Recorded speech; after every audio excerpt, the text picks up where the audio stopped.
অনুপ্রবেশকারীদের উস্কাকে যে সমস্ত তাজা প্রাণ মারা গিয়েছে, মৃত্যুবরণ করেছে, তাদের আত্মার মাগফিরাত কামনা করছি।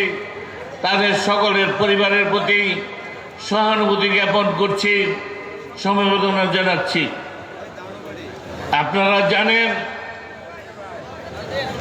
চীন থেকে আসার পর সাংবাদিক সম্মেলনে একজন সাংবাদিক প্রশ্ন করেছিল মাননীয় প্রধানমন্ত্রীকে যে যদি একজন মুক্তিযোদ্ধার সন্তান আরেকজন রাজাকারের সন্তান যদি পরীক্ষায় উত্তীর্ণ হয়, চাকরি একটি, তাহলে কাকে চাকরি দিবেন? সেই সময় বঙ্গবন্ধু রক্তের উত্তরাধিকার, আদর্শের উত্তরাধিকার, সফল রাষ্ট্রনায়ক যথার্থই বলেছিলেন, এই দেশের স্বাধীনতার জন্য যে জীবন দিয়েছে, বঙ্গবন্ধুর আহ্বানে জীবনকে বাজি রেখে যে যুদ্ধ করেছে, তার সন্তানকে বাদ দিয়ে কোনো রাজাকারের বাচ্চাকে আমি চাকরি দিতে পারি না, এটাই বলেছেন। এটাকেই বিকৃত করে পরবর্তীকালে তারা বলেছে যে প্রধানমন্ত্রী নাকি সবাইকে রাজাকার বলেছে আন্দোলনকারীদের। এটা একটা মিথ্যাচার, জঘন্য মিথ্যা কথা বলে আজকে সেখানে আপনারা লক্ষ্য করেছেন কি তাণ্ডব চালানো হয়েছিল। এর আগে যারা কোটা বিরোধী বা কোটা সংস্কারের জন্য আন্দোলন করছেন, তারা অত্যন্ত সুশৃঙ্খলভাবে আন্দোলন করে যাচ্ছিলেন এবং ছাত্রলীগের নেতৃবৃন্দ রাজু ভাস্কর্যের সামনে দাঁড়িয়ে বলেছিল যে এই কোটা বিরোধী আন্দোলনের সাথে এর বিরুদ্ধে আমাদের কোনো কথা নাই বা আমরা এর বিরুদ্ধাচরণও করি না। তো আমাদের একটাই দাবি, যাতে আন্দোলনের নামে মানুষের জান মালের নিরাপত্তা বিঘ্নিত করে না হয়, জ্বালাও পোড়াও যাতে না হয়, সেই আবেদন রেখেছিল।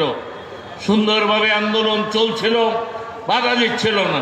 কিন্তু আপনারা লক্ষ্য করেছেন হঠাৎ রাতের অন্ধকারে ওই ঢাকা বিশ্ববিদ্যালয়গুলোতে বহিরাগত সে জামাত শিবির এবং ছাত্র দলের সন্ত্রাসীরা সেখানে ঢুকে যে তাণ্ডব চালিয়েছিল, তারপরই এই আন্দোলন আর যারা শুরু করেছিল তাদের হাতে থাকে নাই। সেই আন্দোলন ইতিমধ্যে ছিনতাই হয়ে সেই স্বাধীনতা বিরোধীদের হাতে চলে গিয়েছে। আর চলে গিয়েছে বলেই গত 3 দিন যাবৎ যে সংঘাত, যে নৈরাজ্য যা আমরা দেখছি। গতকাল মাননীয় প্রধানমন্ত্রী যে বক্তব্য রেখেছেন, অত্যন্ত আপনারা লক্ষ্য করেছেন সারা জাতি নয় বিশ্ববাসী তার প্রশংসা করেছে। কিন্তু তারপরেও আজকে আপনারা লক্ষ্য করেছেন রাজপথে কারাই সন্ত্রাস করেছে, ভাঙচুর করেছে, অগ্নিসংযোগ করেছে। আজকে আবার আমাদের আইনমন্ত্রী মহোদয় মাননীয় প্রধানমন্ত্রীর পক্ষ থেকে ঘোষণা করেছেন, ছাত্রদের আহ্বান করেছেন আলোচনায় বসার জন্য, দরকার হলে আজকেই বসার জন্য, এবং এও বলেছেন যে 7 তারিখে হাইকোর্টে যে শুনানির কথা আছে, আগামী রবিবার তারা সেই অ্যাপিলেট ডিভিশনে আবেদন করবেন যাতে শুনানি এগিয়ে নিয়ে আনা যায়।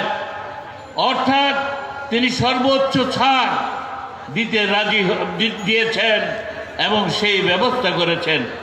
কিন্তু এর মধ্যে আপনারা দেখেছেন যে যারা গোলাপানিতে মাছ শিকার করতে চায়, যারা বিগত দিনের সমস্ত আন্দোলনে ব্যর্থ হয়েছে, এবং বিএনপির মহাসচিবও বলেছে আমরা যা পারি নাই এখন তাই করা হচ্ছে।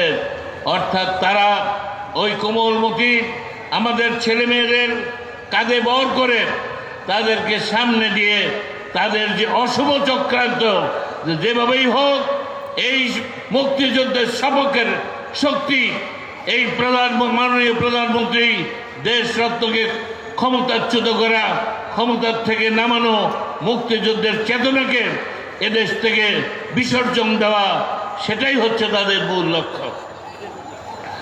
আমাদের নেতৃবৃন্দ বলেছেন, আমরা মুক্তিযুদ্ধের বঙ্গবন্ধুর নির্দেশে অস্ত্র জমা দিয়েছি, কিন্তু আমরা ট্রেনিং জমা দেই নাই, আমরা আমাদের চেতনাও জমা দেই নাই। কাজেই বীর মুক্তিযোদ্ধারা এখনো আছেন, তাদের সন্তান সন্ততিরা আছেন মুক্তিযুদ্ধের সপক্ষে। এই কোটি কোটি শান্তিপ্রিয় মানুষ আছেন, তারা কখনোই এই অশুভ শক্তির কাছে মাথা নত করতে পারে না, আপোষ করতে পারে না।